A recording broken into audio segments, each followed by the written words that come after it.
McDonald's has entered a Minecraft movie universe, and Grimace, Birdie, and Hamburglar just spawned as new collectibles in the overworld. Now for a limited time, you can get one of 6 McDonald's collectibles when you order a Minecraft movie meal. Ooh. With your choice of Big Mac or 10-piece chicken McNuggets with spicy nether flame sauce. Available now in a biome near you. Oh, and at your local McDonald's.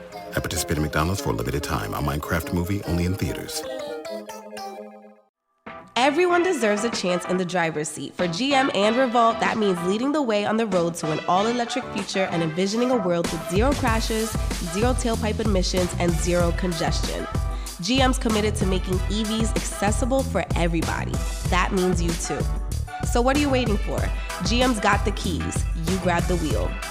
Learn more about an all-electric future and the 000 initiative at gm.com. GM, everybody in.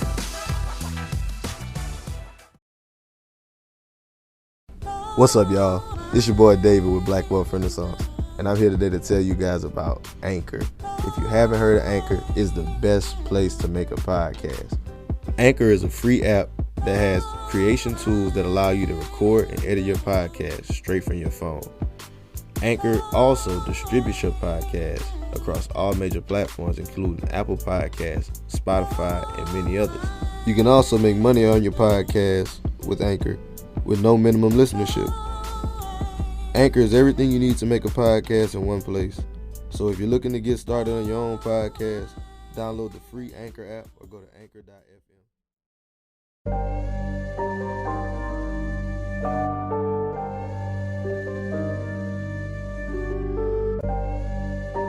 You know the rules of the game. Yeah. You know the rules of the game. I don't care what color. Can you make me 100 million? Let's talk money. Can you make me that? If you can't make me that, I don't want to talk to you. You shouldn't even be at this table. Hey, I got money on my mind. I'm just trying to get some dough. I ain't picking up my line unless it's money on the phone. Gotta get it on the daily. All I want is dubs. You know what I'm on. I've been chasing after paper. All I know is run money marathon. Do 5 years of this and be a millionaire and go on do what I want to do, have kids, go live my chip and joy in the gangs life out here in Texas, or struggle for the next 10 years. The choice is yours. What's up, guys? Welcome to the Black Wealth Renaissance Podcast.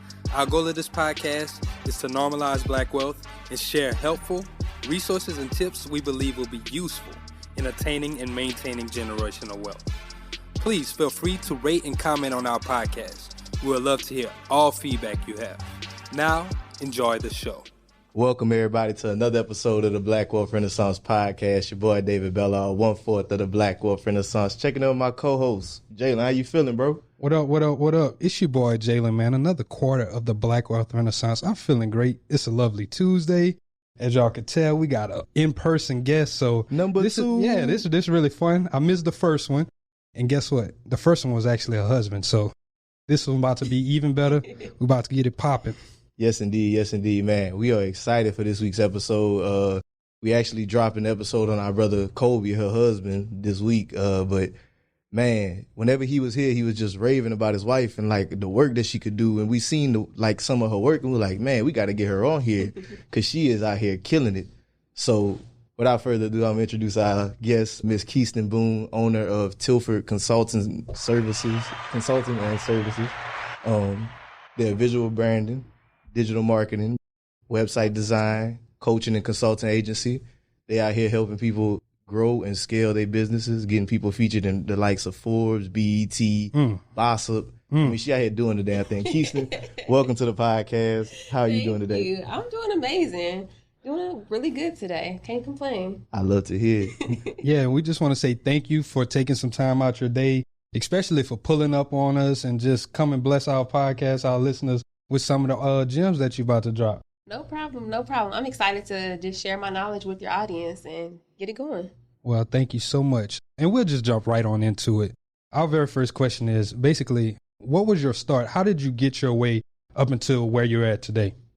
So I started in undergrad. So for me, I was a president of different organizations. I was vice president of like the Black Students Alumni or Black, I think it's like SGA, all these different organizations that I was involved in. And so I would create the flyers and the marketing collateral. And so like marketing and branding wasn't really popular then, but like you would do it for your organizations. Oh, let me go pass out these flyers. Let me do this, let me do that. So I was designing the flyers and posting on Instagram telling everybody to come out.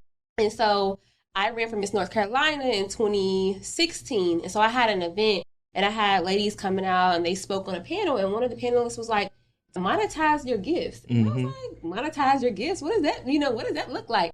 Because people weren't really selling things on Instagram back then in 2016. It was like, if you were selling something, okay, cool. Yeah. But it wasn't like everybody was doing Instagram a mall now. Yeah, pretty much. And so I was like, okay, I'm going to start my own digital agency, doing what I love to do. I really love like creative arts and branding and marketing and website design. So I was like, let me incorporate that into my own thing and start selling it and just see how it goes. And now I've built a multi-six-figure business just selling like my knowledge and my skill set based on something I did in undergrad. And I started with $0 and an old MacBook that I bought with a refund. So that's how I got started. So I love it. I love that story. Question, was that your major or what were you going to school for? So I went to school I have my bachelor's in social work and counseling. So how do you feel your life would have been right now if you was a social worker? I couldn't do it. So I actually was a part of Teach for America, and I taught for 3 years after I left undergrad. And I taught, and it was just, the first year was cool. I loved it. I loved my kids. But the second year, after I was able to see how people like police people and the culture of like education and different things of that nature, I was like, oh, I got to get out. I got to go. And so I think I probably would have been miserable. Yeah, I feel you with the culture, education it's stuff. Just it's out politics. It's like, it's ugly in there. But I do want to kind of go further with your digital marketing. So, like you said, you started with no money, just a little laptop and a little old MacBook, and some skills that you learned in college, like actual skills. That's another lesson for everybody. Always like the skills that you have. And I started with Photoshop, so just learning that skill set of how to utilize Photoshop and how to like really put together pieces of an actual brand. Going on YouTube, watching videos, going on to like programs where you can actually learn how to utilize different skills. Just learn that way. What's up? That's what's up. So you learned all these things. Like, what was it like going out there and trying to like really build out this agency, getting your first clients? For me, it was easy because I was always promoting myself in all these organizations. So we're just taking what I used to do and then turning it into promoting my own business. So taking that mindset from undergrad, hey, I'm promoting SGA, I'm promoting Black women's organization, I'm promoting this and that, but let me promote my own business. So it really wasn't a big thing for me. And I started getting clients like that off the bat. And I kind of want to ask you, what was that like once you heard that monetize your gift? How long did it take you to actually start your business and say, this is something that I want to do? So I think I ran for Miss North Carolina in like October. My business launched in January, and I was like, just had like a flyer where I was promoting people I do headshots. And I started in my bedroom doing headshots. So it didn't take that long. Like I had a concept, and I started with something small that I knew I was kind of good at, but I wanted to learn more about. So you were still in undergrad whenever you started? I actually started that aspect after I graduated, my first year of postgrad. Okay, that's not bad. And I also see that, like, I want to stop and talk about the importance of being involved on campus too, because that's really major and very vital for people who are going to college, because we see a lot of people whenever they get to colleges and this, colleges and that. It's not true. College is what you make it. And a lot of people don't get involved on campus. And me personally, I was in a whole bunch of organizations too.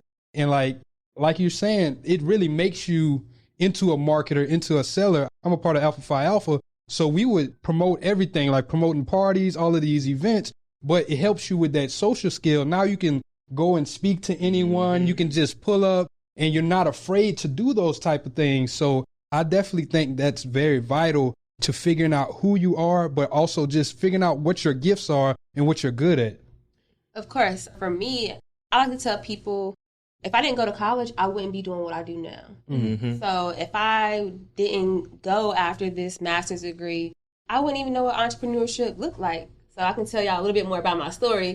So while I was teaching, I was loving my first year teaching. That second year, my administration hated me. And so I was like, I got to hurry up and find something to get up out of here. And so that's when I started pushing my business more. But if I didn't go to undergrad, if I didn't, pursue my master's degree, I wouldn't know that entrepreneurship was for me. Like, you know what I'm saying? Mm-hmm. So college is definitely was necessary for me, but it's not for everybody. I feel you with that, though. Like, because we talk about that, and we talked about it on the podcast when we very first started. Like, college is one of those places where it lets you really explore yourself and really find out, like, and test your limits. Like, you learn more about yourself, like your self-discipline, like who you are, because now you ain't got mama waking you up telling you go to school. Hell no. The teacher don't give a damn if you go and take that test. Sure don't. Like, it's on you to start figuring out, like, how you going to make these different responsibilities. It's a cool little place. And then another thing that we really always talk about is that networking. McDonald's has entered a Minecraft movie universe, and Grimace, Birdie, and Hamburglar just spawned as new collectibles in the overworld. Now for a limited time, you can get one of 6 McDonald's collectibles when you order a Minecraft movie meal. Ooh. With your choice of Big Mac or 10-piece chicken McNuggets with spicy nether flame sauce. Available now in a biome near you. Oh, and at your local McDonald's. At participating McDonald's for a limited time. A Minecraft movie only in theaters. Because, like, you're going to meet so many people that's involved in so many different things that, like, it's just going to be... You're never going to be in a place like this again, where you're going to be around all these different people who are going to be future working professionals. And I kind of want to lean that into your story some, like when you started your business, your network probably was like your biggest asset because you already knew all these people who were influential and they probably had something going, right? Yeah, I just shared my stuff on social media. So Facebook, Instagram, most of those people were people I went to undergrad with or I was in graduate school with. Mm-hmm. And so that's how I really built my business around people that I knew. Like, your network is important. So I definitely agree with that. Sure. I kind of want to talk about your first client. Can we talk about your first client? Yeah, do you remember what it was like for you to secure your first client, and who was that first person that you worked with? So like I said before, I started out with photography because I didn't I was kind of like on the edge about putting out like graphic design and stuff like that yet. So I was like, let me like start with just something and I can add on like the digital stuff later on. And so I put this flyer up on Instagram because I would take my own pictures, my own headshots for like LinkedIn and stuff like that. People ask me, can you take my headshot? And I'm like, yeah. And so I started doing $20 headshots. And people will come to my apartment that I share with 2 other roommates. And it was just a new thing. Like, I had like 20 clients the first month that I launched. Hey, shoot. Hey, that's hard. And I just want to give like game to anybody who's in school. If you are a photographer, that's the business, like business apartments, they big on getting people on like LinkedIn and stuff like that. So maybe go pitch it to like your professors or something. Hey, I do photography. Maybe if we can broker a deal or something like that, or even just a way to sharpen up your skills. Because I remember that was something one of my classmates done whenever we were doing headshots. They actually took it for like our whole class and helped us upload it on LinkedIn. So that was really dope. Yeah, like, and for me, after I did like the photos, I discovered that really ain't my thing. Let me move on to like, let me start dabbling in Photoshop and Adobe Illustrator. And then I started doing websites. And so as I just like put the first step foot in front of the other, I just continued to add things on, and then I was able to decide what I didn't want to do anymore. I don't want to do photography anymore. I would rather give you my friends' information for that. And I started building like that. Hey, that's smart. I like it. Thank you. No problem. I'll let you go into it now, my brother. So, okay, because I'm glad you did go to that segue because you got into like your building websites and all that because I guess that's kind of into part of what I'm going to ask. Okay. With people building strong brands, like what are some of the key elements people need to have a strong brand? Because I know like you need an online presence, you need a website, you need a social media, but like what would you say is like the key elements? Yeah. So I would definitely say your website is extremely important. There's people who say, oh, you don't need that. Oh, you just need links. But for me personally, if I don't see your digital footprint, I can't go to Google and find information about you. You're not legit to me. And so, especially like when the PPP came out, there's people who couldn't get the PPP because they didn't even have a digital footprint. They didn't have a digital brand. They didn't have a website. The government couldn't verify you. Like, yeah, you got this EIN number, but we can't find you digitally. So we're not giving you this money. So I would say definitely having a website. It doesn't have to be an in-depth website when you're first starting out. If you can't afford, a $5,000 package or a $10K package. At least have something that you've put together. So I would definitely say start building that digital footprint for yourself. Number 2, have some type of social media presence. When people are looking for people to purchase from, we're going to hashtags. If I'm looking for someone to do my hair in Dallas, I'm going to search Dallas. Because you can see their work in real time. I literally was just thinking about this earlier because one of my friends, she was looking for meal prep. And I'm like, just use this hashtag. And I was supposed to make a tweet about that. I was like, if you have a business and it's a service-based business, you're trying to get more local traffic, use a hashtag and put your city, put it in your bio. Not every time someone searches that, they're going to find you. The first one to come up. So I would say definitely have that, but also have your back office stuff in place too. Because a lot of issues that especially African-American business owners have challenges with is because their back office is not together. You don't have payroll set up. You're not legitimate on paper. When you go to get a business bank account, do you have that EIN number? So making sure that you have those foundational things together too. I would also recommend that y'all stop using Fiverr for logos and different things of that nature because a lot of times they use templated logos, which somebody can sue you if they see that you're using their copyrighted items and different things of that nature. So you want to make sure that, hey, whatever pictures or fonts or whatever you're using, that it's actually legitimate when you're putting this branded content out for your visual brand. So when you say templated logos, you just got to be thinking you mean something that somebody could go on Canva and make themselves that's just... So you can get sued by using Canva stuff for your brand. Really? Yeah. A lot of people don't know that because it's copyrighted. If you out here saying, hey, I'm charging, they're not going to get you while you're not making no money. But if you start making they're going to you start making that money, that's when they're going to hit you with these fines and different things of that nature.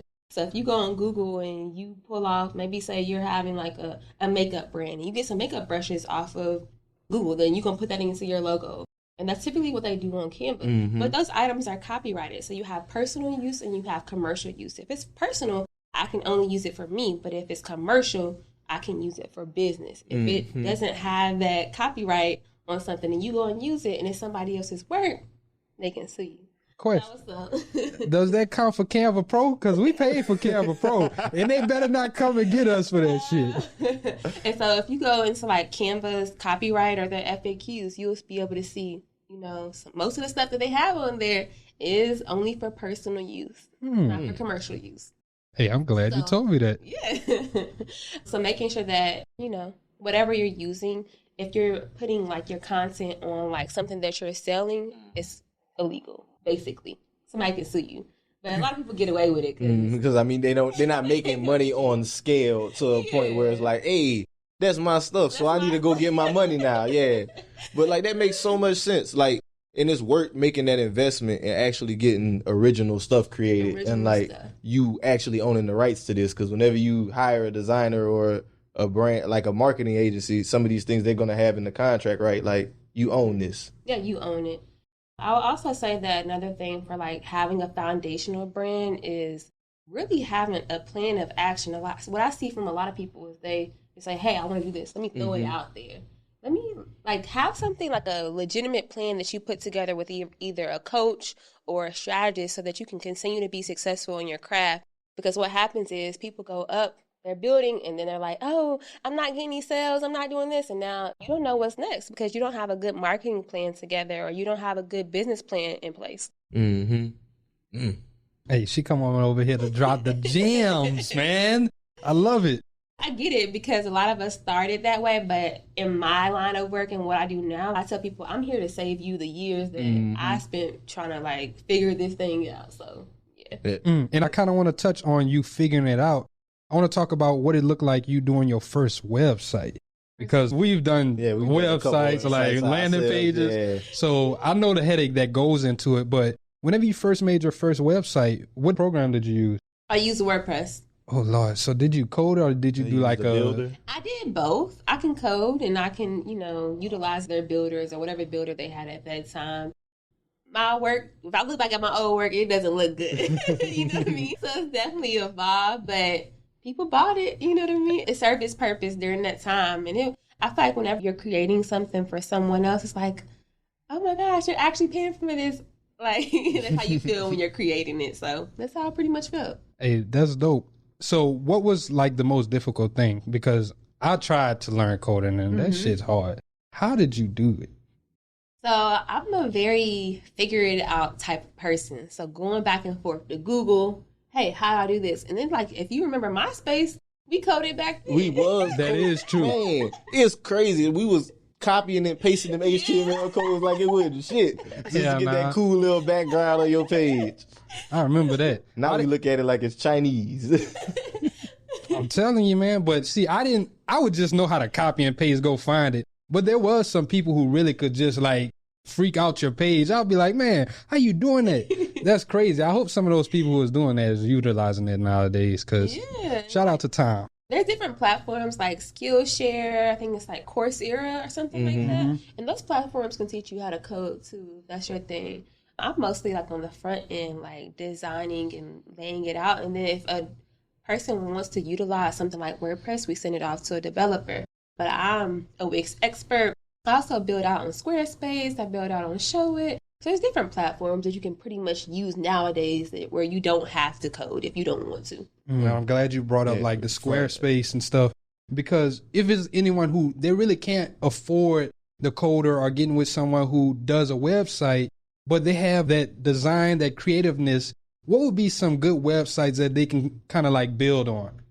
So there's something like, I seen something the other day, it was like Milkshake. It's a simple, just in your bio type of thing. You can create the colors and do different things, and it's an app on your phone. So that's something simple that you can just plug and play type of deal if you just want something quick. Also, you can learn how to create your own website on WordPress, Wix. You know, they're all created nowadays where they're drag and drop. And so if you pretty much know how to drag and drop, you can create something. Whether or not it looks good or if it's going to be functionable is a different story. So that's when you come to someone like myself and my team.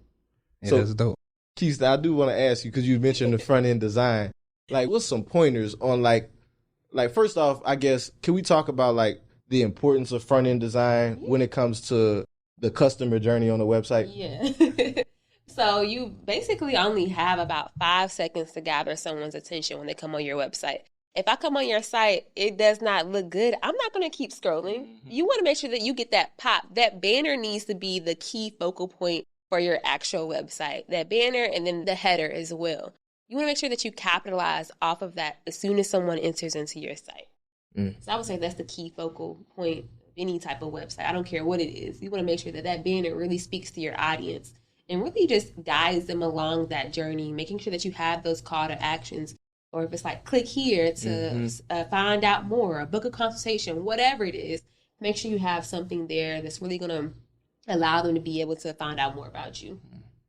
Love it. I love it. So now I kind of want to go into something that you mentioned earlier when you were talking about marketing plans. Okay. So like, could we get into what's some of the elements of a marketing plan? And like, what do you need to make a marketing strategy that you can work? Yeah. So a lot of people think that when they're thinking about a marketing plan, it has to be something that they hired a marketing person to do. It has to be this long, drawn out thing. When marketing is just however you make that transaction between your customer and your business or yourself. So you're creating a strategy to be able to carry that thing out. It doesn't have to be this 20-page thing. But if you were hiring someone to do that, it'd probably be more beneficial for your business. But you can create a marketing plan with just, whatever you already have. It can just be a social media marketing plan. Hey, I need to make sure that I'm posting at least 3 times a day, that I'm going live at least once a week. I need to make sure that I'm interacting 20 minutes before I post. I want to make sure that I'm jumping on here just to engage with people, follow people, like their content so that when I post something that they're engaging with mine. It can be something as simple as that. It doesn't have to be this long, drawn-out 20-page thing. While, when clients come to Boone & Associates, which is my husband's business, they'll get that 20-page marketing plan. But if you're just starting out, I would say start with social media. Build that out. Build upon things of that nature. Something simple, something cheap. Simple. And I like how you said start with social media, because you just touched on some good key points. Like you were just talking about it, you glanced over it, but the posting 20 minutes before and some of the key things that can help you with social media. A lot of people, whenever they want to start business pages or trying to grow their page, they don't understand that social media is social. A lot of times we don't want to comment or you don't want to follow back. Yeah, you don't respond to DMs. So no DMs. Yeah, I just want to kind of like talk to the importance of that and how it's different capturing attention on social media versus your website, because you have 5 seconds on both of them. On both. Maybe on even less on social, yeah. Yeah. You got so many different people popping up in front of you all day long. We want to make sure that we're capitalizing off those moments. And so, yeah, you need to make sure that you're following people and answering DMs. If I can't DM you, what makes you think I'm going to give you $250 or $5,000? I want to make sure that I'm giving my money to a real person. You just throwing this brand up and nobody's the face of your brand. I don't know if you're legitimate or not. So that's true. Why would I give my money to you? So it's extremely important that you have that customer interaction.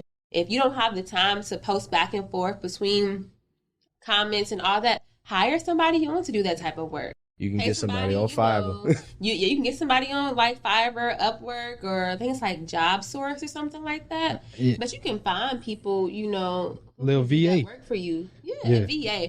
I would also say if it's a personal account, make sure that it's somebody that you actually do trust when you're doing that. And have some fail safes. Don't give them the passwords to everything, man, because they will jack. They'll take your whole page. Yeah, but shout out to our VAs, because our VA is really nice. Yeah, they're the GOATs. I love them. So let's see. So now I kind of want to go even more like with the marketing. So you've helped a lot of people with their marketing. Like you help them really grow and scale their businesses. And their brand. And their brand. So I kind of want to go more so on the branding side, the look, the face, the look, the getting. And I'm glad you. Okay. I'm gonna let you go into marketing it, but and branding tie in together, but they're two different things. Can we speak to branding then? Because a lot of people, they say, I want to build a brand, but they don't understand what comes with that. Can we speak to like how you actually build brand loyalty and how you actually can differentiate yourself from another brand? Yeah. So brand loyalty to me is just all about just being consistent, whether it be your color schemes, whether it be like your brand voice, how you show up. So if you're running a personal account, for instance, if my clients know that I show up on live every Wednesday, they're going to be DMing me if I miss a week or 2 weeks. Like, hey, I hope that you're okay. Like, I haven't been on social media for a few days, and people have been DMing me like, hey, is everything okay? I'm like, I'm taking off for December just to, like, get ready for the new year. But when you have a brand that's consistent and your audience knows that you are consistent, it produces that brand loyalty. I like that. And for brands like Nike and people like that, a lot of people always kind of put those people out, the Nikes, the Coca-Cola, the Apple, but they don't understand, like you're saying, the consistency that comes with that. Yeah, consistent. Like the Apple logo has been the same shape, the same thing since the 70s. They changed it. It's so slight and so subtle though. Like the only thing they've probably changed is maybe like the color. It went from the rainbow color, now it's the pure white. You might have like the little stem maybe tweaked a little bit, but it's like a lot of people, I see people, they want to start, but then 6 months down the road, they want to start changing stuff because they're not gaining traction or they're not doing these certain things. Is sometimes you just have to be consistent. Yeah. But I also tell people too, you want to make sure that you're rebranding or you're going over your brand at least 2 times a year. So, if it's time for you to change, switch it up. You can do that. But also making sure that, hey, that you're producing that loyalty with your clientele by just being consistent with whatever systems you were using before. And then also being authentic with your community and communicating, hey, we're changing this, we're changing that. Be on the lookout for this and that. You know what I mean? And so it just shows that you're valid in what you do. And it produces that loyalty with other people as well. I like that. I'm interested. Why do you feel like you should revise it like every 2 to 6 months? Like when you saying branding, you mean like revising your colorways, your logos, your... Like you might have a website, but I hate when I get on a website and I can't move this button because it's so outdated because the integration that used to work with it left that hosting company. So you need to make sure that you're going through your brand and just basically doing like a systems check. Yeah, like like maintenance or upkeep. I got you. You don't have to change the whole visual brand, the colors and all that, but you just want to make sure that you're doing some type of maintenance. And if it's not working, then you may need to work on your visual brand because we are visual creatures. So the first thing that allows me to be able to say, okay, I want to work with somebody or I like that, the first thing I see is your visuals. So if your visuals are off, you want to kind of change them. You know what I mean? And so when people come to us, we have packages where they're able to do like quarterly website maintenance and updates. We don't go through and change their whole entire brand, but we may change different links and different things of that nature because something might not have been working, you know, last month or last quarter or last year. So we're going to go ahead and change it in the system today. But yeah. You gotta also always, that's important for any business owner, because like I know with us, we check our stuff often. You got to make sure like when you got an online or digital footprint, you staying abreast of what's going on. You can't have them broken links. Them broken links, they gonna kill traffic. They gonna kill you. Outdated website and graphic design evolves every single day. Somebody comes out with a new concept. We have Parallax here. We have different systems that work with different integrations. They change every day, all day.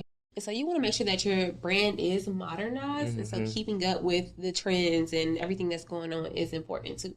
And I kind of want to ask, like, so say you got a new client that's coming in and they're like, I tried everything, like it's just not working. Yeah. How do you say, okay, let me zoom out and see what's going on with your brand? What do you first look at to see, okay, this is how we can help you pivot. This is what we can kind of tweak.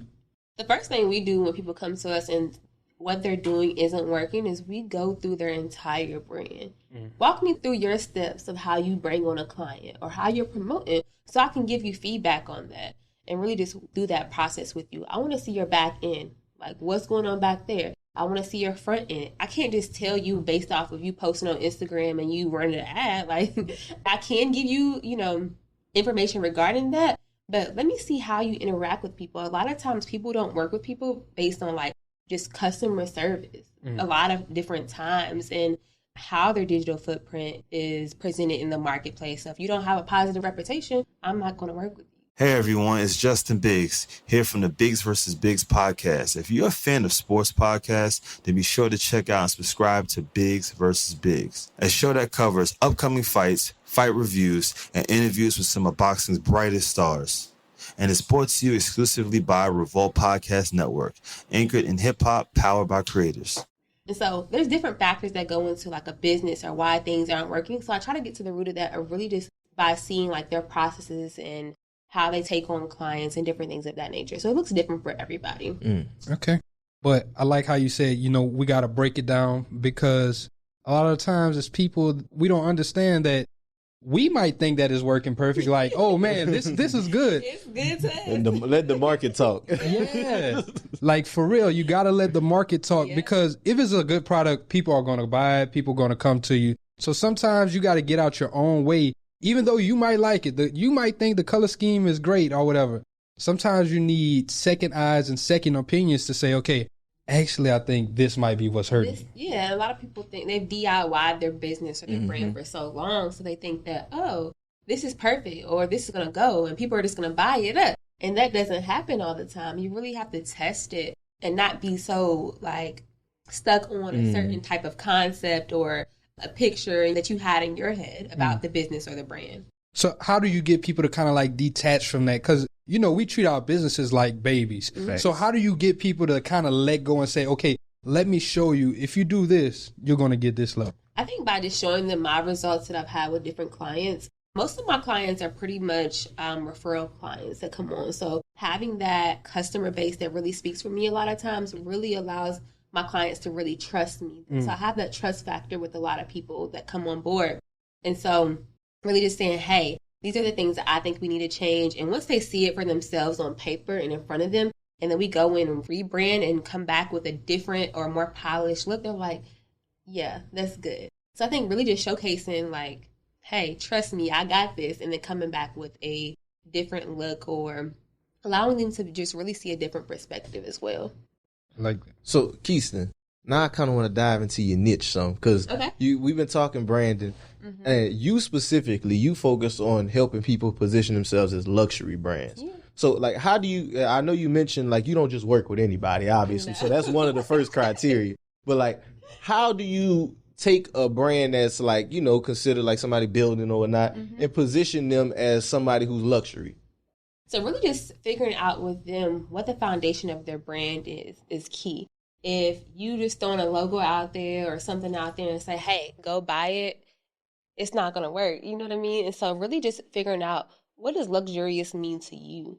What what gets you to buy? So why are you going to buy Louis Vuitton over Baby Fat or whatever? Figuring out that with them and really just getting down to their mission, their vision, and really doing that soul, I guess I wouldn't say soul searching with the client, but really just embarking on a journey with them to build out this luxurious brand. So that's how we get to the start of it. I don't know if I answered your question. Well, like, I mean, I see what you're saying, because, like, first it has to start with their vision. But I guess, like, what are some of the strategies, like, ways to position them? Like, where would you have to, I guess, like... I guess you're asking, how do you get the public to believe that this is a luxury brand? Mm-hmm. So if they've already been building for years and they've been building at a certain point and they're trying to, like, put this new thing out there, just a full rebrand. Coming back with a different brand voice, a different mission, a different vision. If they were the face of it, getting some models to really, you know, speak for the work or to take pictures or product pictures with the actual work, hiring influencers. So you can just do a full rebrand if you have started at some point and it wasn't working and you want to just put yourself out there as a luxurious brand, but also showcasing the product too. The product's important. How does it work? How does it change people's lives? When we have products or services, people want to know, how is this going to change my life? And the pricing, people think that pricing just determines if it's luxurious or not, and it doesn't. It's the look. It's the overall brand. And branding isn't just the visuals either. It's the customer experience. So when I purchase a product with you, or I go online and I book something, what happens next? Then after that, what's going on? And I'm not treated with luxury care throughout my process, then it's not luxurious to me. When you go into a Louis Vuitton store, if you go into, you know, a Coach store, or Michael Kors store, you're going to get 3 different brand experiences. And that's what makes Louis Vuitton like a popular brand, or the most luxurious brand that people like pretty much buy, is the experience. So providing a quality experience really is what makes something look luxurious, not just how it looks on paper or how it shows up on your website. Anybody can go in Adobe Illustrator and create something. It's the power in the follow-up. Yeah, that's what I was thinking about. The follow-up. Yeah. Like, even after you make that purchase, what does that customer thank you page look like? Do I get an email? Do I get an email? Saying, thank you for coming into my store today. Do I get a phone call? All those things matter when it comes to luxurious branding. And so for me, just making sure that my clients understand, if you want this brand, if you want it to look a certain kind of way, hey, we want to make sure that the experience backs up what it looks like on the front end. When you say experience, it made me think all the time. I think luxury brands. I think like cologne and perfume. Because they always, that's how they sell their stuff. They always sell it through experience. You look at a cologne commercial or something, it ain't got nothing to do with nothing. Nah. You got a dude standing on a dock looking away and noir. It has nothing to do. So, and we're streamlining our processes and rebranding at my agency because we want to make sure that we're providing a luxury experience. So if we're working with you and I find you on LinkedIn and you end up booking a call and you come on the process with us, we want to make sure that's a full experience. When we're done with you, we send you a gift in the mail, a thank you card, because it's an experience. And so making sure that our processes look like that is extremely key going into 2021. Under promise, over deliver. I knew what you wanted. I got you. What's that? It's a little sound effect. You can't hear it, but it was the little message. Okay, my voice is all crackly, so forgive me, y'all. You're good. You out here dropping heat. I love it. So, Kheiston, I do have another question for you. Okay. So, what advice would you offer to like a new business owner or like a current business owner that's trying to scale? Like they making some money. They might already have. How much money are they making? You making $1,000 a month off your side hustle. Now you want to go to 10. Okay. I would say take that money that you're making and invest it back into your business. Don't go out here buying this, buying that. Like invest what you make, because $1,000 isn't a lot. $10K really isn't a lot either when you break it down. A lot of people want to make 6 figures, but you really want to be shooting for multi-6 figures, not just 100K. You know what I mean? So really invest that back into your business. Get a coach. Redo your branding. Redo your marketing collateral. Just rebrand maybe. I like that. Get a coach though, because a lot of times people don't realize you do need a coach to take you to that next level. Yeah. Like it's okay if you're able to say, okay, I made 6 figures myself. But if you had someone who navigated those waters before, guess what? Instead of making 6 figures, now you could probably start touching 7. Yeah. Or like you said, you can be in the 700,000s or something like that. because they have the experience. They know some of the downfalls that's going to come there. And also they have connections. They have connections and can open up doors to things that you didn't even think about. And a lot of times, sometimes we're like, what I need to buy a coach for? Like, I don't need that. But it don't matter what sport you play. Everybody got a damn coach. Got a coach. Everybody got a coach. Even coaches have coaches. Like, therapists have therapists. Like, in order to get to that next level, you're going to have somebody who's been further along than you have. So for me, I even have a coach. She's a millionaire. I haven't touched $1 million. So I'm getting coached by somebody who is touching that. And I like that too. Make sure you get coached by someone who's doing better than you. Yeah. Don't get coached by your best friend who might be making maybe like $50,000 more than you. Nah, you want to go with someone who has a bigger audience. Yeah. And don't be afraid to pay that person, because I promise you what you're going to pay them, at least the value that they return should be greater than the amount that you pay them. Yeah, of course. Every time I invest in myself, I make it back times 10. So when I pay, $1,000 for a coaching session or a 3-hour session or whatever, I make that back times 10. So invest in yourself, I would say. Always. Like, I think that's one of the biggest things as a business owner that you should really budget for, honestly. Like, thinking about how you going to actually further your education, how you going to build your business that way. Yeah, and also, it doesn't have to be something that you, like, purchase either. So, like, every Friday is my personal development day. So I'll go watch videos on, like, really developing myself. And really just, I found these videos on either YouTube or listening to podcasts, getting on Clubhouse and listening to different people who are further along than me. So it doesn't always have to be something that costs money either when you're investing. But I would definitely recommend that you guys get a coach as well. I'm glad you mentioned Clubhouse, because now I got a question in my head. So is there a certain social media app that you would suggest someone start on versus another one, or does it depend on the business that you're going to be going into? I would definitely say that it depends on the business. So Instagram, if you want something to go real quick, you want to be able to build a following easily, I would say start on Instagram. If you want to work with business professionals who really just already have the income for your products or your services, you might want to try LinkedIn. If you're just selling to family or friends or people in your area or people who may have some sort of connection to you, then it's Facebook. Clubhouse is really cool. It's my new favorite app. So I'm taking a break the month of December from like different apps and different of that nature and focusing on just one thing and learning how to grow that. But just jumping in different rooms and listening to different people has been instrumental. I've gotten like 2 or 3 clients off of just sharing my story on Clubhouse. That's dope. That's real dope. I just got on Clubhouse like 2 weeks ago, and I've been dabbling in it too. I still got to see. I'm about to say you flaky, bro. I know, you supposed to send me an invite, man. Yeah, man. What's wrong with this dude, man? Hey, man. I'm a hoe. It's going to be all right, though, man. I promise I'm going to send it to you. It's all good. But, yeah, I like Clubhouse. It's really dope. If you haven't gotten on it, y'all definitely try to get on. But it's, invite only. It's exclusive. Sorry, y'all. I kind of like it that way, though. Yeah. So, Kheiston, I do want to go into another topic that I know we kind of talked about off camera before. And that's just with being entrepreneurship, going through our journeys, mental health as an entrepreneur. Yeah. I know I seen you went live. I think you were speaking on it. Could you talk more to that? Like, just how important it is to be taking care of your mental health as an entrepreneur? It's extremely important, like extremely important. So I have a meet with my therapist today at 6:30. Really making sure that I take care of my mental health and taking care of my physical body is the number one priority for me. And so it's extremely important, especially as an entrepreneur, because you have on so many different hats throughout the day. You're here, you're there, you're this, you're doing that. You're the graphic designer, you're the marketing person, you're the administrative assistant. You're all these different hats. And so making sure that you're taking care of your mental is extremely important. And I'm glad you bring that up. What do you think is one of your most difficult challenges you had to get over being an entrepreneur? I would say like getting on live. I don't like being live. Really? I don't know why. Yeah, like being consistent with going live, I would say was like my big thing about a year ago. But how I got over that was just by continuously going live. I had like a 10-day streak where I went live for 10 days and just doing it every day for 10 days. How long you were staying on live?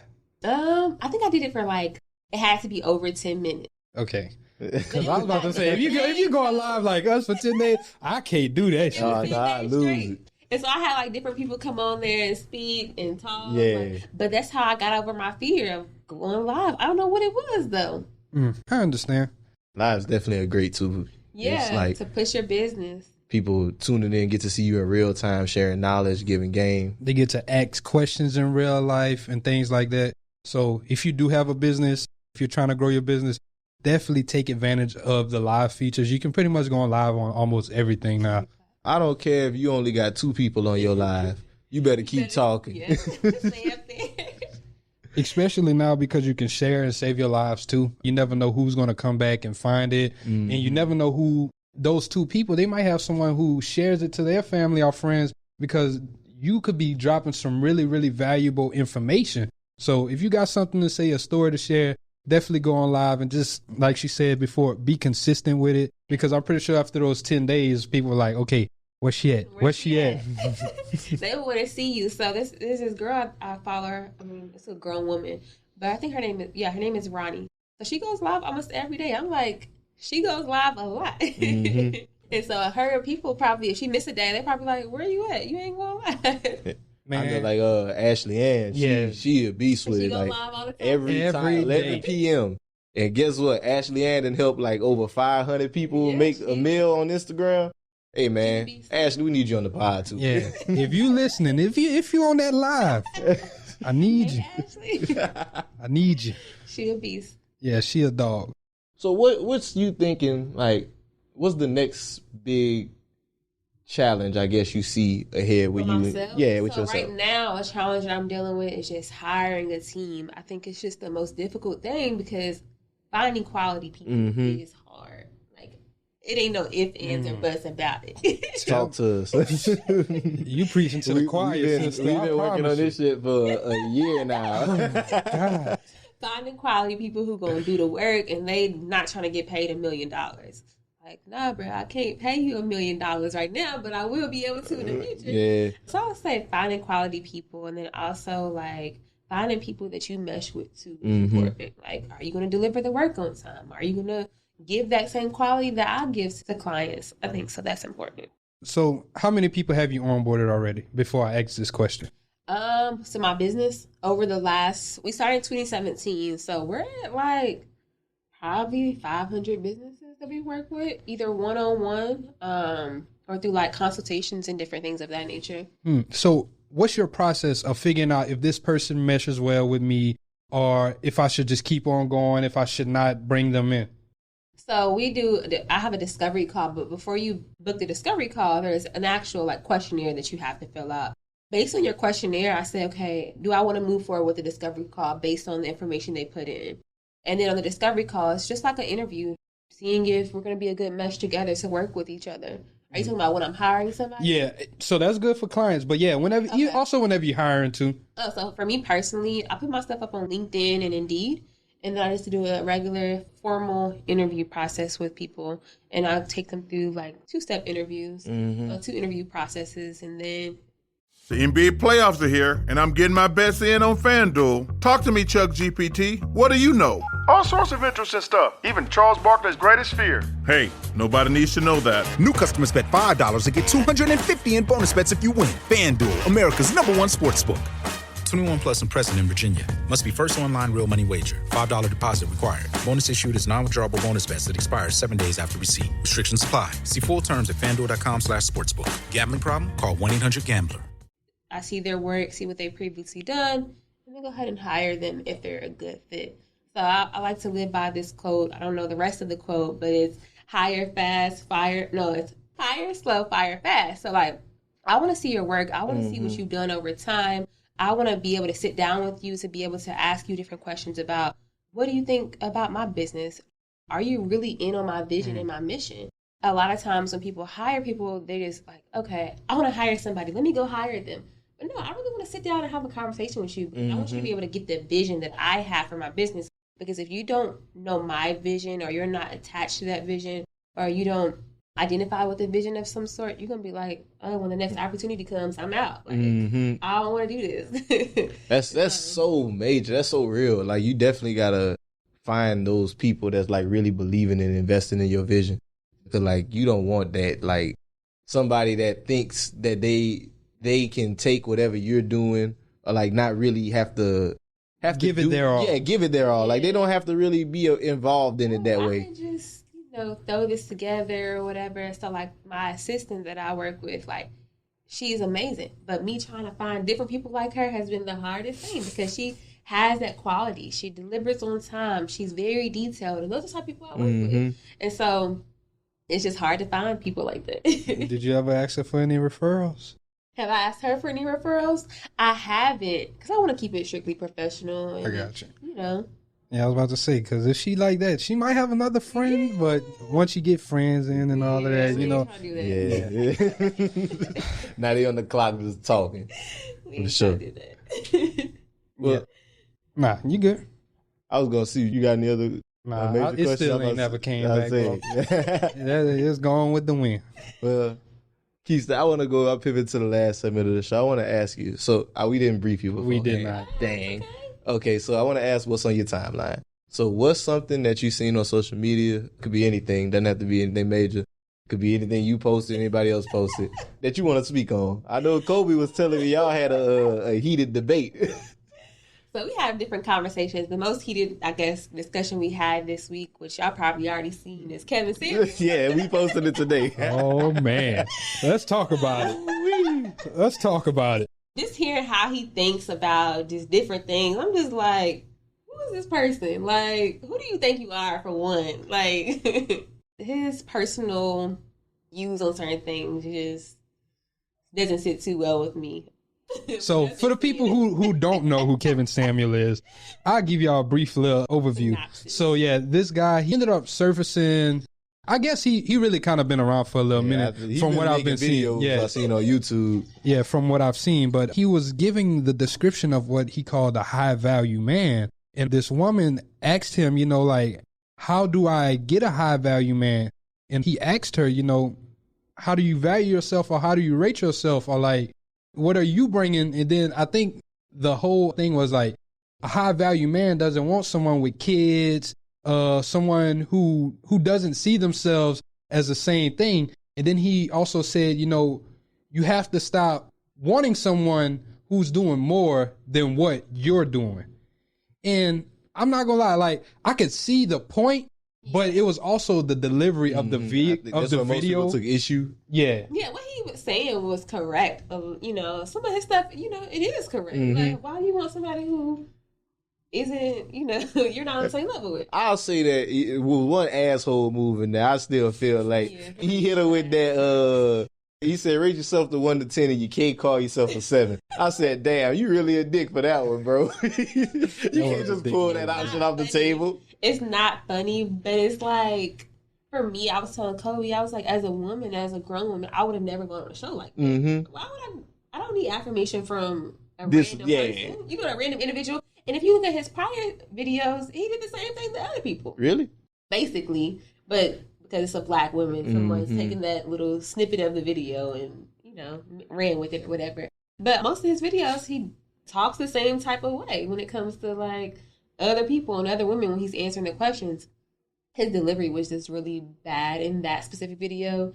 And then I agree that, as individuals, we need to see ourselves as being high individuals, but I don't think it has to do anything with a pay grade or how much we're making. Like, if I'm able to walk in my God-given authority and represent God and walk in my purpose, like, I'm a high-level individual. I don't care what nobody has to say. Come on. You don't find your value in what other people got to say. And I don't find my value in money. And that's definitely key when it comes to entrepreneurship, too. Like, don't be out here finding your value in money, because you can be up one day and down the next. Talk to them, especially in this entrepreneur thing. Like, one day or 1 week you make 10K in 1 week, the next week you don't have any damn sales. Now you like, what the hell I'm gonna do? So, like, that's true. Like you said, can't find that value in that money. We just spoke on it before. Find your purpose. Your purpose is the best thing. God got a purpose for everybody out here, I promise. You just got to find that thing. And walk in it. And I would also tell you guys, too, like, if you're struggling with finding your purpose, just sit with yourself and, like, talk to God, journal, like, read your Bible, go out and do a walk. Do things that you love to do. Like, that's really how you're going to be able to find your specific purpose. Find what you want to do, too. I like that. I kind of do want to go back into the Kevin thing. Okay. Because, like, why do you think some women do that, though? Like, they'll say, okay, I want a guy who's doing all of this and that, but they're not properly, like, equipped with themselves. Because even, like, you'll see people say, oh, yeah, man, she bad. But once they get this woman, she has nothing else to offer, but she's being bad. Like, why do you think some women kind of do that? I would say it's just a stereotypical thing, honestly. Like, if your mom had nothing going for her and she was able to get on because she was bad, per se, some people are just conditioned to believe that all they have to do is have good looks, and that's it. Because they've seen such and such get in the door just by having good looks. Or they see these Instagram models. That's the big, they're getting paid right now. That's the biggest thing. They see all these people on Instagram. And OnlyFans. Them making money or them having like the hottest rapper or whatever. And that's where people are conditioning themselves with that mindset. Hey, I need y'all to have more value in yourself. Make sure whenever you come in, like she said, just take some time to yourself and really learn yourself. Because I ain't gonna lie, I've been doing like that all year. And it helps. Like, you should be able to be prepared and be happy alone before you get with someone. That person shouldn't give you an added benefit. Like, they can add to you, but they shouldn't make or break your happiness. If that person walked out your life, you should still be able to say, okay, I'm Jalen, I'm good, I'm still going to be who I am tomorrow or whatever. You shouldn't, it might hurt that they're not there, but whenever they take away your happiness, if they're mad or something like that, that's crazy. Yeah, I would say when I was single and I met my husband, like, I was really just soul searching, trying to find myself again after like being depressed and going through a breakup. Like, I had to find me again. And so before I could allow somebody different to come into my life. And so I would definitely agree with that. I like that. Well, we done got through the last section. So we're just going to ask you to plug yourself in. Where can they find you at on all your social medias? If they want to work with you or your company, where can they find you? How do they go about it? How do they get that questionnaire? Okay, cool. So all you have to do if you're on Instagram or if you're listening to the podcast is go find me on Instagram. Hashtag handle is Kheiston, KheistonBoone, Kheiston Boone. You can go to KheistonBoone.com. You can also go to Tilford.co. Again, Tilford.co for my agency website, and just fill out a discovery call to be able to talk with me or my assistant about your professional needs. Or you can send me a DM and we can get it popping from there. I love it. Kheiston, thank you so much for coming on the podcast. This has been great. Really appreciate it. This has been a dope episode. Before we wrap this thing up, y'all, we're going to get into a couple house cleaning items. So as always, y'all, thank y'all so much for listening to the podcast week in and week out. We love to hear the feedback from you guys, different things that you've been saying. We've been seeing a lot of people just like sharing. Like, the podcast growth's been crazy. So y'all, please continue to share, like, subscribe, tell a friend to tell a friend. We're trying to get this knowledge out there to the people. Let me see if we got a new update too. A new review or something. I think it's still my boy Fan. The one Jared murdered his name. It is. And I'm not going to do it because I'm going to murder it too. So I'm going to just hush up. But shout out to you. Oh, that's love. Thank you.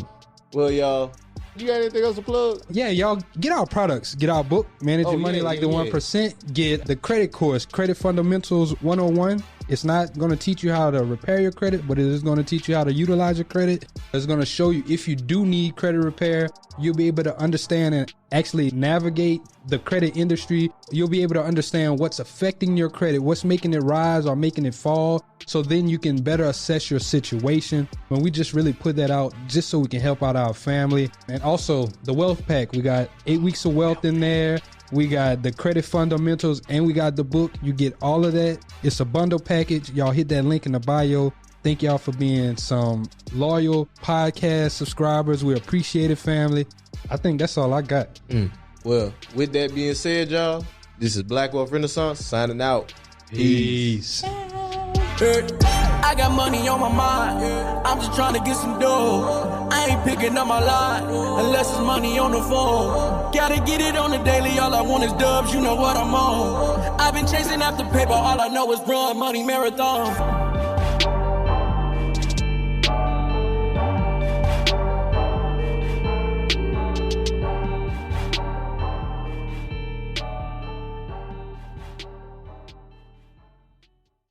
Health insurance plans come with deductibles and claims processes that are confusing and expensive. CrowdHealth puts you back in control of your health care. Each member gets a personal care advocate and access to thousands of other members ready to help pay for large health expenses. Visit joincrowdhealth.com and use code HEALTH to get your first 3 months for just $99 per month. That's joincrowdhealth.com, code HEALTH. CrowdHealth is not health insurance. It's a totally different way of paying for healthcare. Terms and conditions may apply.